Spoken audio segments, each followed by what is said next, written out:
Today's episode is brought to you by White Glove Car Wash. Man, it feels like we just never get a break. We go from salt and brine on the roads right into pollen season, and our car never seems to be as clean as we needed it to be. That's where White Glove steps in. They are offering unlimited car wash packages for as low as $20 a month. You can take your car in daily and make sure that it is shiny, squeaky clean like you always want it to be, and not have to worry about cleaning it yourself. And with the satisfaction guarantee, you will never have to worry about it being just right. With locations in Delaware, Pennsylvania, and New Jersey, you are never too far from the glove. Family owned and operated for over 40 years, go out and support small businesses this year and support your car by giving it the best car wash possible. Just ask your phone to take you to White Glove Car Wash and be taken to the nearest location to you, and let them give you the best car wash you have ever experienced.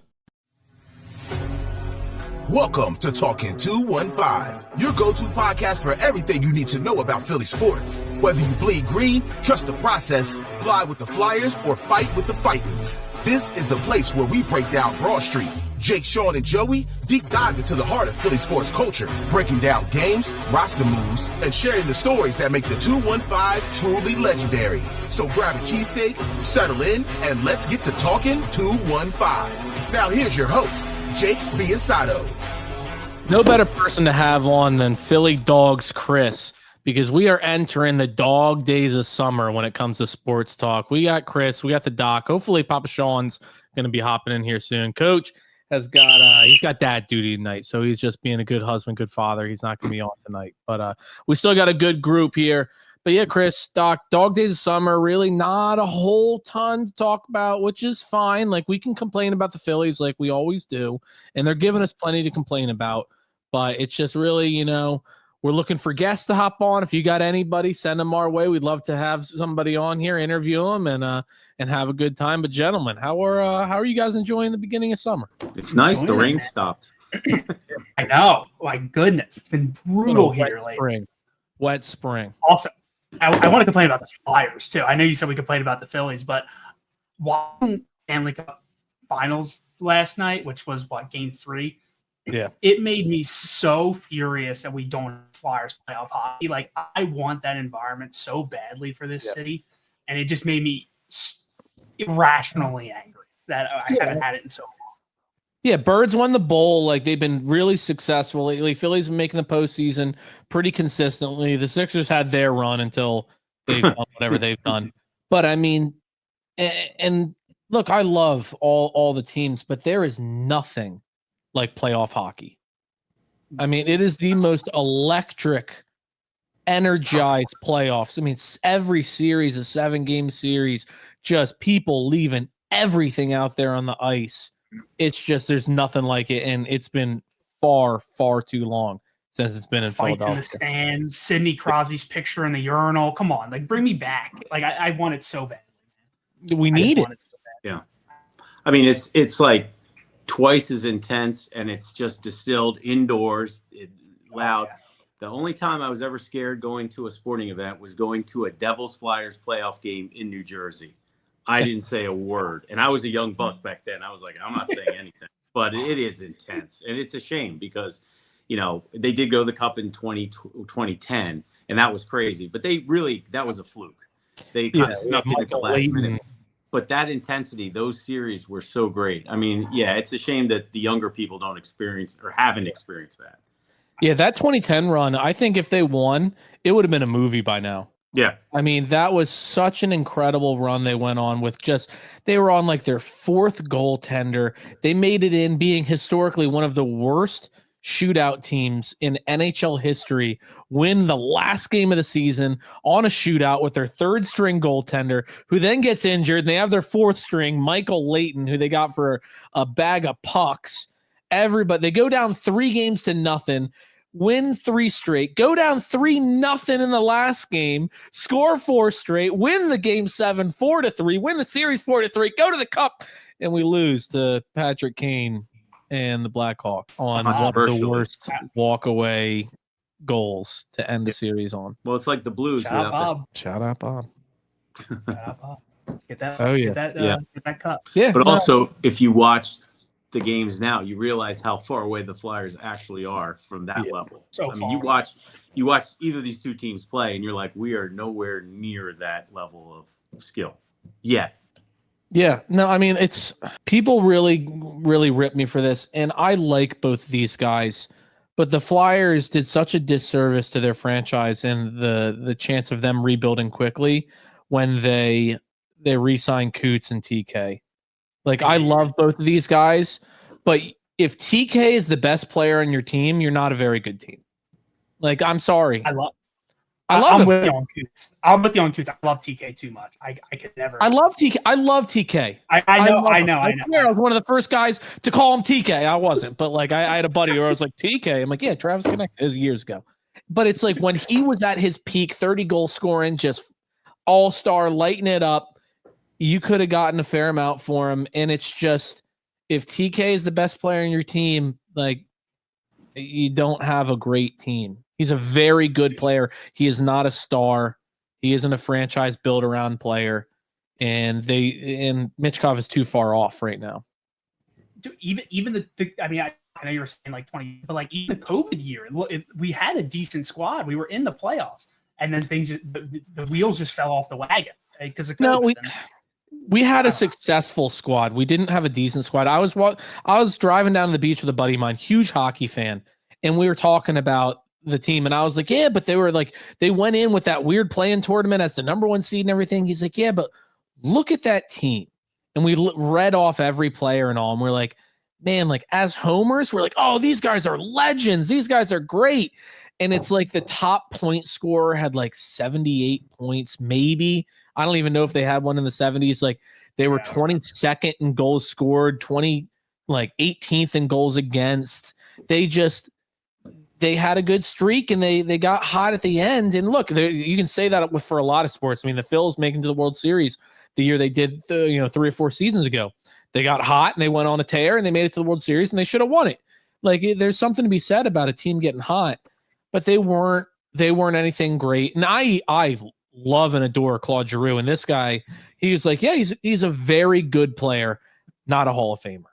And it's just, I disagree. I think he's a borderline Hall of Famer.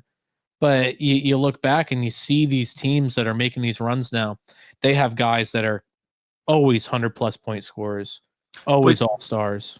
You think about that. These, you have to admit that the Flyers have come on their share of bad luck between the Carter Hart thing and losing Cutter to the Ducks. I mean, that's a top 5 pick that goes away just because he doesn't feel like playing in Philadelphia. And I mean, that's 2 potential top-notch players. I think Carter Hart was just coming into his own. And if you get people that actually can play defense, he had a bright future. Yeah. And be curious to see what happens with him now. I mean, he's obviously not coming back here, but well, he might. I mean, he can go wherever he wants. I doubt he'll want to come back to Philly, but no, we'll see there. And look, I mean, I think you're a little high on Cutter Gauthier. I mean, we're gonna see what happens with him. Well, I'm just saying it's a top 5 pick. Yeah, some of them are bust, and then you can always go back and say, oh, we had Patrick, who was nothing, and that was the number 2 pick. And who was the number 1 pick? We're always close, Yeah, no, the James Van Riemsdyk, Patrick Kane debacle. Yeah. I mean, we were the worst team in hockey, and we missed out on the first overall pick, and we got JVR, who was a fine player, but that's all he was. He was just a fine player, and obviously Patrick Kane has a lot of off the ice issues and everything, but on the ice, he's one of the best players in the past decade. At least when he was in his prime, he was. And it's just, the Flyers have certainly run into their fair share of bad luck with the injury bug, with random fluke things, and it just seems to come back and bite them. But look, we got Rick the Rocket Tocchet, man in the team now. We got Danny B, we got Jonesy running the organization. So you got to give them a little bit of time. I mean, I certainly feel better about them than I feel about the Sixers. Well, I'm glad Snyder's gone, so we stop hiring alumni. I think that's great that we've changed that MO. Yeah, no, I'm Jones, Rick Tocchet. They've never spent any time with Philadelphia. Well, I think it's a good hiring, but at least with the Flyers, you can see somewhat of a path to a decent future. The Sixers is just muddled in God knows what, and. I don't know if you get out of this one. I think it's easy to turn around a franchise, but you get so in debt with giving your picks away for this guy and that guy. that it's very hard. I mean, they got very lucky. They got the number 3 pick, and that is a little glimmer of hope. But what do you do with it? Yeah, no, it's interesting, and you hear these reports that they're looking at, pairing something like a young player in the 3rd overall pick for Kevin Durant, or it's like why? Like, what are we doing here? Like, we got a team that can't stay healthy. We're not a Kevin Durant away from making a serious run. We're I don't even know what we need. I mean, we got. That's the question. Look, you can't hate Joel Embiid. I mean, you can if you want to. I think you're wrong to. The guy seems to just have shit luck, but seems to want to be out there and give it his all. And for one reason or the other, he's not out on the floor. He can't decide whether he's traded or not. And we're throwing money at these players. We're signing old injury-prone Paul Georges and various other guys. And then you see the report of we could have gotten the mega deal if we gave stinking Matisse Thybulle, Tobias Harris, and Ben Simmons. What was it? It was like Tyrese Halliburton, first round pick, and somebody else. And now you're looking back at that like, man, that changes the entire franchise. I mean, everything. We're looking at the Sixers plan in June now. And we don't make that move. We get James Harden, who was a nothing burger for us, and he's gone already for, again, next to nothing in return. And now we're stuck. Yeah, I mean, it's. Sorry, go ahead. I was going to say I'm not big on basketball, but back then, how did you guys react to that trade? Like, right? Like, are we Monday morning quarterbacking, or are we like back then where we trade immediately, don't think twice? For James Harden. No. For like that, for the Hallie trade and the one where we're dishing out Thybulle and that one. Yeah, I mean, I hadn't heard about that. I had heard Ben Simmons for Halliburton. I heard that. I hadn't heard Ben Simmons, Thybulle, and Tobias Harris for another package. That I hadn't heard of until the other week when it was making headwaves across headlines and everything. But because I saw that too, and I thought, I was like, how did people react to that back then when that was like on the table? I didn't know, right? I think at the time the problem was, Ben Simmons was the number 1 overall pick, and everybody kept saying, well, this is the year he's going to figure it out. This is the year he has to step up. This is the year. And we put a lot of faith in it, which what kills me about both him and Markelle Fultz is the fans were behind them 1,000,000%. Nobody in Philly gets that kind of treatment. And then they walk away and saying, oh, they treated me bad. I mean, it's ridiculous. We should have saw the signs coming. I mean, number 1, we lost Jimmy because of him, because it was either Ben or Jimmy, and they sided with Ben, which at the time I agreed with because he was a young potential player, and Jimmy had a tendency to go flaky, which he's still doing. So yeah, I wasn't too upset about that. But if given my choice in hindsight, absolutely I'd take Jimmy over him. And the same with the trades. It's like you don't want to give up on the number 1 pick to have him turn around and be a stud somewhere else. The thought behind Ben was he always wanted to play in California. So it was like, oh, is he just holding out so somebody trades him? And to me, it's kind of like a F you. I'm like, I'm not trading you where you want to go. If you want to get traded, you're going to go to Washington. That's what I would have done with him. I would have kept him there. But I think it was that glimmer. You saw flashes of how brilliant he could be. And you clung to those images like, that's the guy we want. This is the guy we got the number 1 pick for. 2 weeks before All-Star voting was finalized, he was the best player in basketball. For those 2 weeks when it was the prime time to get voted into the All-Star game, and he actually showed aggression to drive to the paint, to really battle to get some layups up there, to really be aggressive. He was one of the best players in basketball. He was always great defensively. He was a great playmaker. He was a great passer. And when he showed aggression and had a little bit of a mid-range game and worked in the paint, he was great. He was getting 20-something points a game. He was always a big steal guy, always a big assist guy. Was he 6'10", so he got some good rebounds every now and then. And then after the All-Star break, it'd be back to, I don't really care. And it was just a low-effort guy. I think the fundamental problem is, number 1 is his love of basketball. Is he a true basketball fan? But the real issue I had with him was, in college, he never played the high-pressure games, was never in the NCAA tournament. So when the playoffs came, he shrunk. He didn't know how to handle the pressure. He couldn't. He'd rather be not seen and not contribute negatively. So he didn't contribute at all. And that was a complete waste. That killed 2 series for us, We could have beat Toronto. We could have beat the Hawks, and both of those wound up in failure, mainly because he didn't show up when he was supposed to, and also Embiid in Toronto. But Embiid wasn't the problem in Atlanta in that series. No, it's just a shame. It's like I don't know. It's too painful. What's a shame is you bring up Markelle Fultz, and I mean, just a month ago, I was watching Markelle Fultz highlights, and that is just the biggest head scratcher to me. You want to talk about getting unlucky? Like, whatever happened to that guy physically and then proceedingly mentally is one of the craziest things I've witnessed in my 30 years watching sports, like as it pertains to Philadelphia athletes. I mean, this was the no-brainer number one pick. This was the guy that everybody wanted. The way they were talking about Trevor Lawrence coming into his draft and Andrew Luck. This was the guy. I mean, he was incredible. Summer League, he was nuts. I mean, he had the long game. He had the ability to do these crazy reverse layups. He knew exactly what he wanted to do with the basketball and had complete control of himself and everybody around him. And then he has that weird, what was it, elbow or shoulder injury? He had thoracic outlet syndrome. So he had an issue where the nerves in his neck were making the muscles not work appropriately. It's like a pinched nerve in your neck. And he had some scapular dyskinesia. So the scapula was out of position. So those things contribute to, altering his shot. And then I think you couple that with the yips. I mean, he's the only one I've seen with basketball yips. Yeah. Is that guy, because he would literally get stuck in his free throw. And I think that the problem is that mechanically, with the mental pressure or whatever you want to call it, just contribute to his downfall. And he had to, it's unfortunate, but he had to get out of Philadelphia. Yeah. And not that he was getting harassed here, but he was just not going to get better in this environment.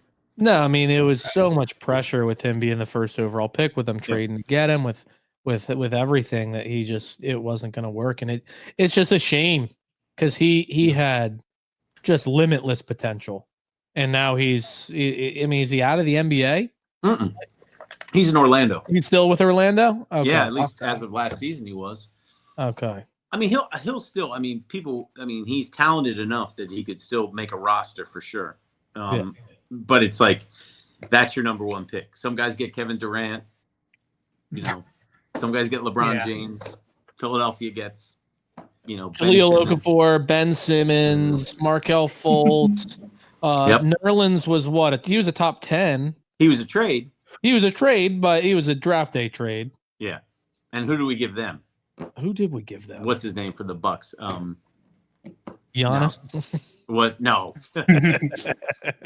What's his name? The guy, he's with the Celtics now.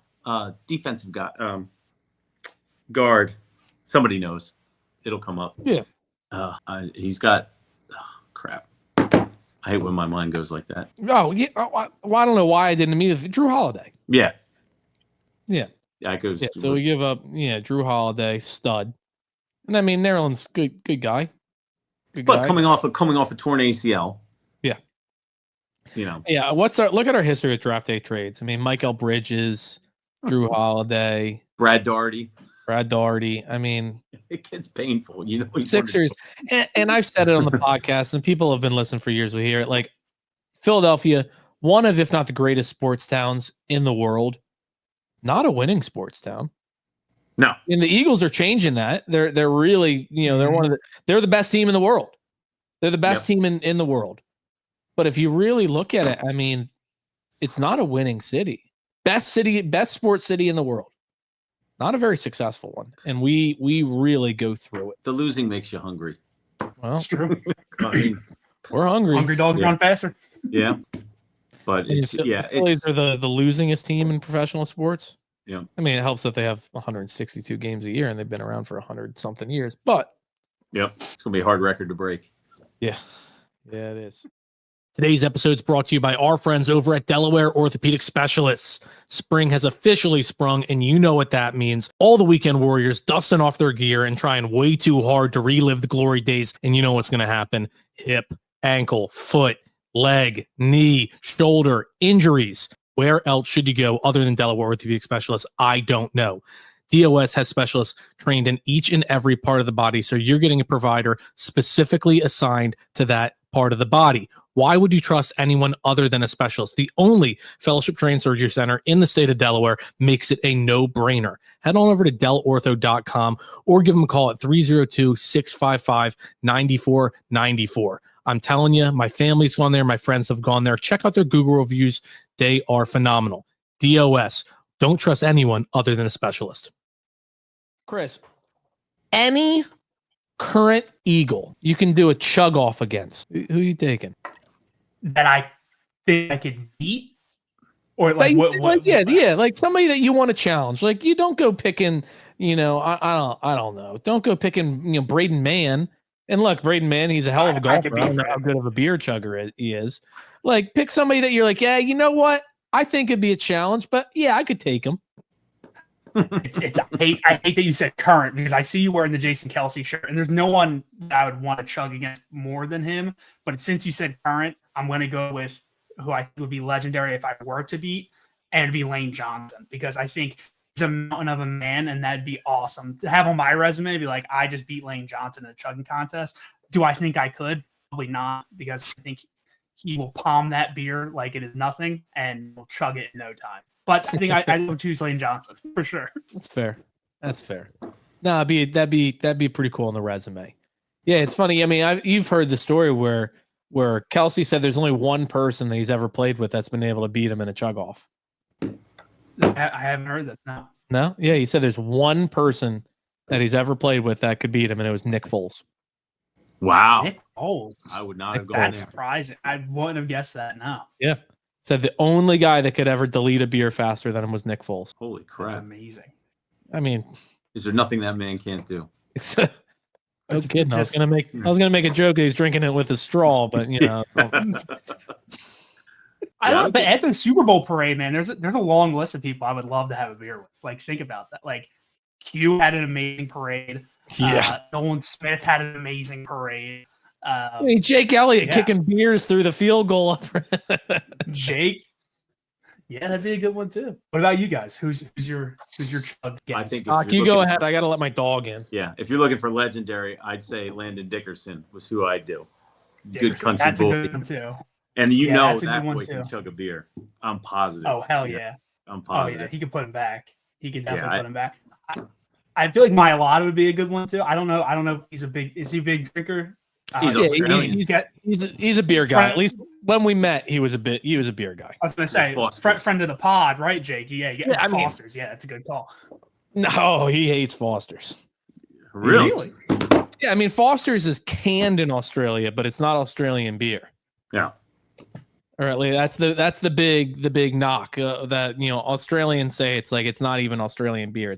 The only way it's Australian is that I think they can it in Australia, but I don't believe it's Australian for beer. You don't remember those commercials? Oh, I remember them with the massive cans. Yeah, because I wanted to get him something nice for coming on the pod, but it was like just coming out of COVID, I believe, was when we were getting it done and everything, and Australia was one of the places that just shut down. Yeah, imports, exports, everything was impossible.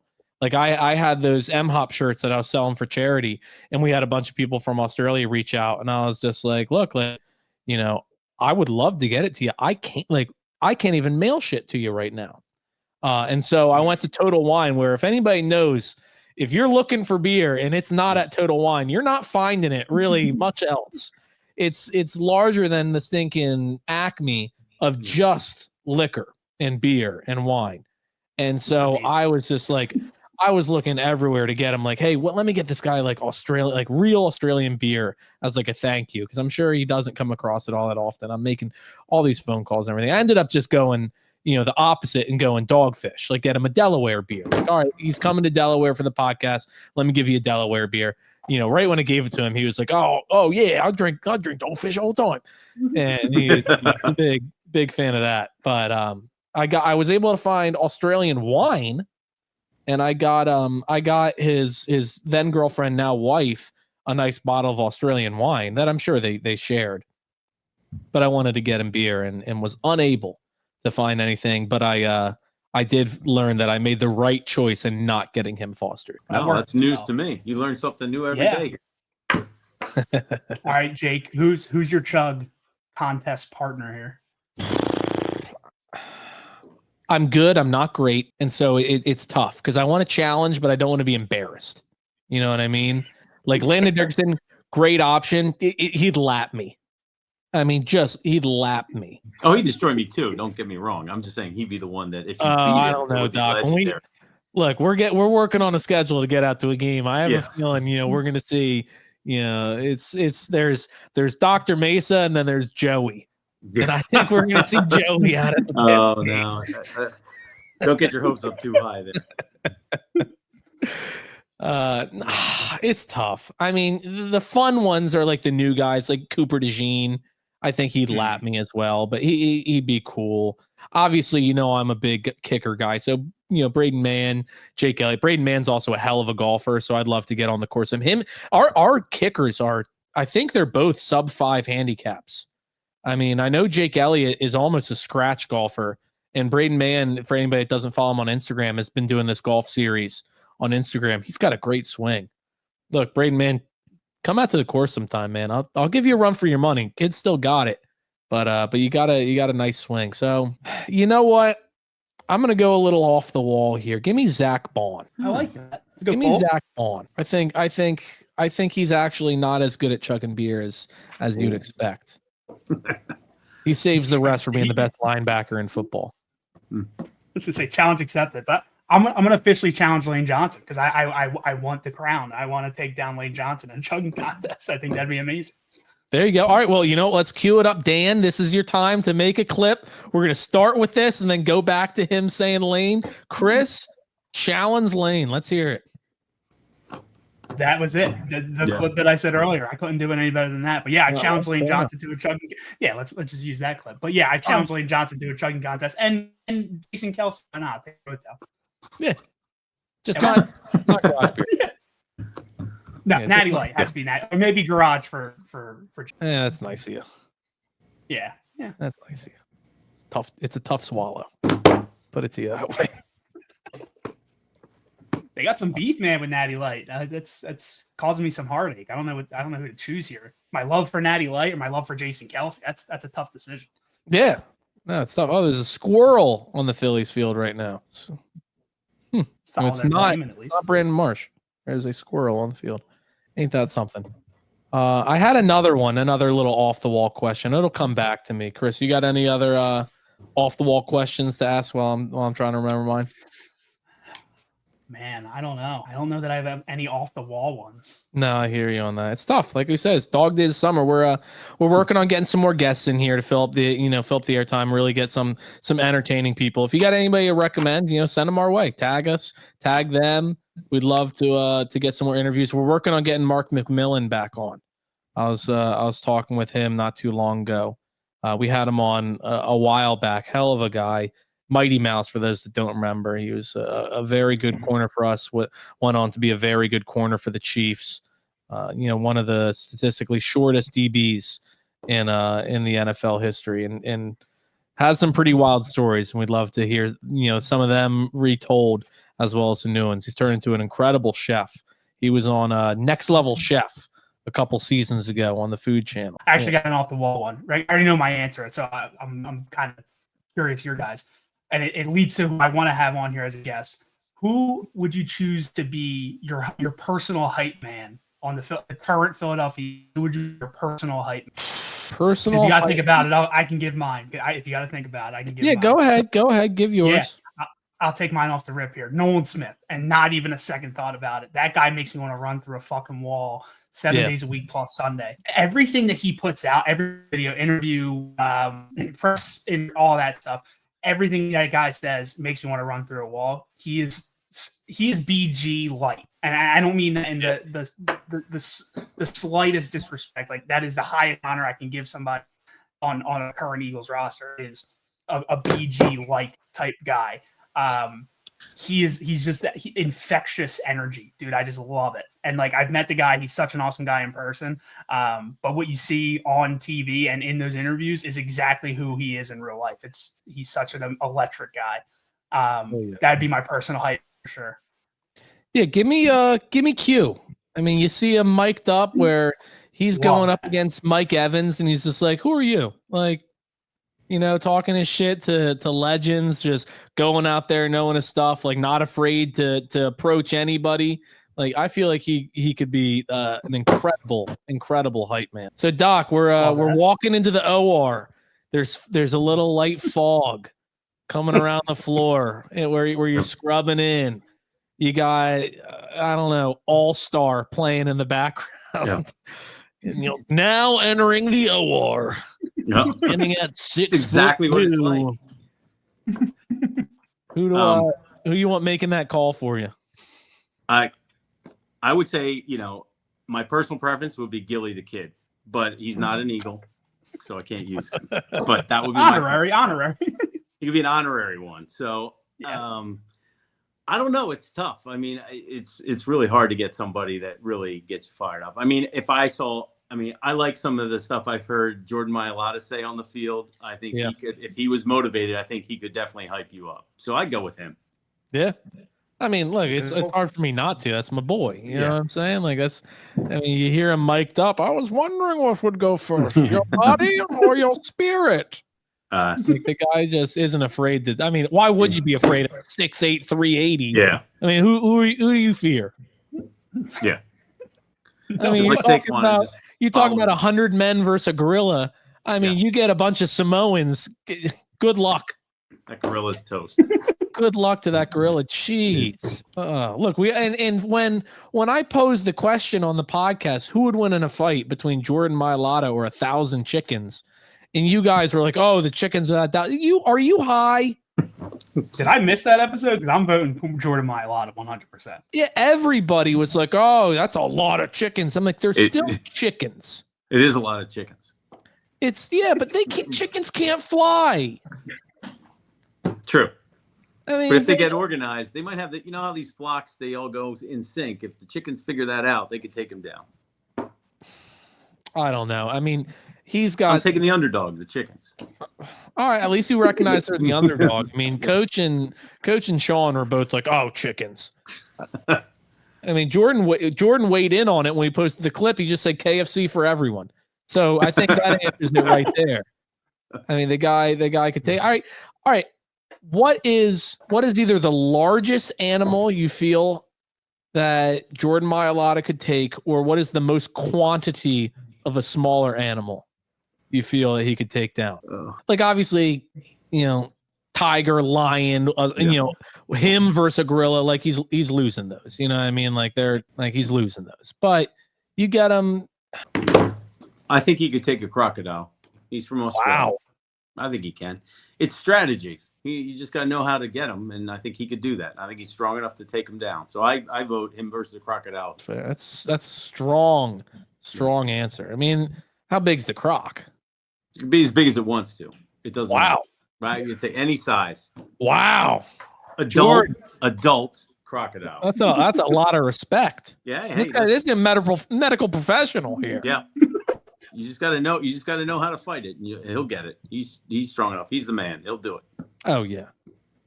I think probably 100 lemurs. I mean they're pretty savage. They can climb like crazy, but you grab one and just start swinging it around by the ring of its tail because they're ring-tailed lemurs. Like, I think you'd probably take 100 lemurs. He could. Yeah, I'm not going to go with quantity because I don't know how to quantify that. But I'm going to go with a single animal, and I think he could take down a bear, and that's I'm gonna go with a bear. Wow, what kind of bear? Like Doc said, gummy bear? Pick your poison. Give him any bear. That's tough. Jordan Mailata versus grizzly bear. Look, I love Jordan Mailata. I got his autographed helmet right behind me. I mean, I cherish the time that I've been able to spend with him. There is not a human being that could take on a grizzly bear. I know. Till one does. Yeah. I mean, a baby grizzly bear, child grizzly bear. Well, I mean, it's still a bear. It's fair. Look, we're riffing here. We're spitting. We're having a lot of fun. We're wrapping things up. Phil's just gave up the lead. It's been a back and forth battle. McCable has his first signs of being a rookie, here in his third start. But the Phillies have a lot more to worry about than Mick Abel right now, so we're gonna see. True. See what comes to be with that. I mean, we're a little bit lucky that Coach had to do dad duty night because, I mean, we'd be, him and I watch the games I record. It'd be every 5. Oh, come on? Are you kidding me? Right in the middle of us talking about something. So it's nice that we can get through. Last night would have been a good one. All the bases loaded and the classic. We all saw that being drawn up, right? The 11th inning bunt walk off, right? You drew that just how you guys drew it up, right? So. Yeah, I mean, successfully bunting in this economy is mind blowing, and for them to have bases loaded, nobody outs earlier in the game, and only to score 1 run to then have Brandon Marsh bounce it off the wall with bases loaded to end the game was nice. It was very nice. It's nice to win sometimes. Yeah. No, it's nice to win sometimes. It's like when you place the $100 bet on the minus $10,000 favorite, and you're like, you know what? Sometimes it's just nice to get a win. You just got to get back in the W column, man. Sometimes you just got to. Still got a little bit of time to make it a streak here tonight, gentlemen. Final thoughts. Lane Johnson, bring it on. Yeah, that's my final thought. There you go. I guess Doc, real quick, Aaron Nola, some weird rib injury that they're now saying he's going to be out till at least the All-Star break. Bryce Harper with this elbow injury. What can you tell us about this? It's kind of unusual having a stress injury to your rib, but again, it comes with the territory. If he's been pitching a lot, it's like he's a car in the shop. They're going to check everything, and I guess he was complaining of pain there, and it just showed up. So I think that's it's just something that, I think they're just going to look at everything and make sure he's 100% when they bring him out. I mean, right now it's ripe for disaster because if you pin all your hopes on him having a good outing and he doesn't, that could be pretty bad for his ego and his mental health. So I say make sure he's as close to 100% as he can get. He went from an ankle sprain to this to that. I think they're just doing the once over on him, and they keep finding things. And I guess part of that comes with the fact that he hasn't really been injured for years. And, he just keeps plugging along. And now he's taking a moment to stop in the season, and they're just looking at everything. I don't see this as a long-term. I agree. I think it's probably just after the All-Star break. There you go. And then Harper plays on the 10-day IL with this elbow issue. Yeah, I think it was wrist, right? This was wrist. Yeah. Wrist. I think, again, he said he was dealing with this. I think this predated the getting hit by a ball. And again, you shut it down and you're like, ooh, this really hurts. You get out of that, that adrenaline, mode. I mean, these guys are all locked in, especially him in games. And you take him out of that for rest. And he's like, oh, you know what? This starts to bother me. It's like the guy that's in a bad motorcycle accident. They break their leg and all the attention's turned to that. And then a couple weeks later, they're like, you know what? This finger doesn't look right. And they missed that because the other one hurt so bad. So I think it's a lingering thing where he finally stopped and looked at it and was like, yeah. And I think a little rest for him in midseason is probably a good thing. I don't see this as a long problem. I think it's just one of those things where maybe, a week or so will do wonders to getting him back mentally and physically where he needs to be. Excellent. A lot of pressure's on him now, so it's like you got to perform. Yeah, no kidding. Yeah, so. Well, final thought, Doc? Yeah, I hope I stop talking about ridiculous injuries on this podcast. I don't want real ones, but, No, I hear you. Yeah. I hear you. It's final thought. You see Jordan Mailata in the Philadelphia Zoo. Look out. Look out.